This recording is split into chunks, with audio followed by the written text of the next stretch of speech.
Hello beautiful people, welcome back to another video. ముందుగా మా subscribers అందరికీ హ్యాపీ వినాయక చవితి.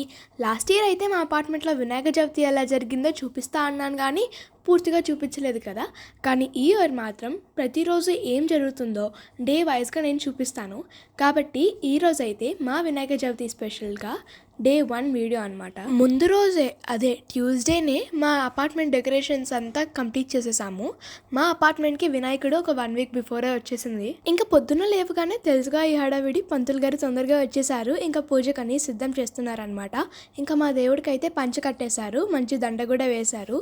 ఇంకొంచెంసేపటి తర్వాత ఫేస్ రివీల్ కూడా ఉంటుంది. ప్రస్తుతానికైతే మాకు హారతి ఇస్తున్నారు. స్టార్టింగ్లో ఈ వినాయకుడిని తెచ్చినప్పుడు ఈ కిరీటం అంతా అందంగా ఉండేది కాదు, కాబట్టి మేమందరము జెమ్స్, ఫెవికాల్, గ్లిటర్ అంతా తెచ్చి నేను ఆ కిరీటంని అలంకరించానమాట.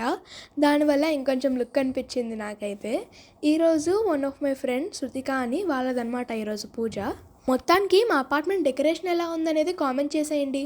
మా పొద్దున్న పూజ అయితే ఒక 20-30 మినిట్స్లో అయితే కంప్లీట్ అయిపోయిందనమాట.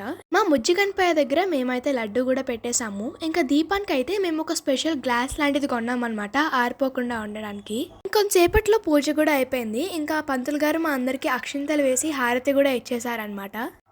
పొద్దునైతే పూజ అయిపోయింది, కానీ సాయంత్రం కూడా పూజ ఉంటుంది కదా. పొద్దున ఒకరే కూర్చున్నారు, కానీ సాయంత్రం మాత్రం 3 కూర్చున్నారు. చాలా ప్రసాదాలు వచ్చాయి. ఈసారి అద్విత, హేమంత్ ఇంకా శ్రీనివాస్ రెడ్డి అంకుల్ కూర్చున్నారు. సాయంత్రం పూజ కూడా చాలా బాగా జరిగిందనమాట. ఇది కూడా ఒక 20-30 మినిట్స్లోనే అయిపోయింది. ఇంకా సాయంత్రం అందరం ప్రసాదాలు తినేసి మెల్లిగా ఇంటికి వెళ్ళిపోయామన్నమాట. ఇదన్నమాట మా అపార్ట్మెంట్ డే 1 వీడియో. డే 2లో మా పూజ అయితే జరుగుతుంది. మేము ఏమేమి ప్రసాదాలు చేసామో, ఎలా రెడీ అయ్యామో అంతా డే 2లోకి చూపిస్తాను. సరే, బాయ్ గాయ్స్.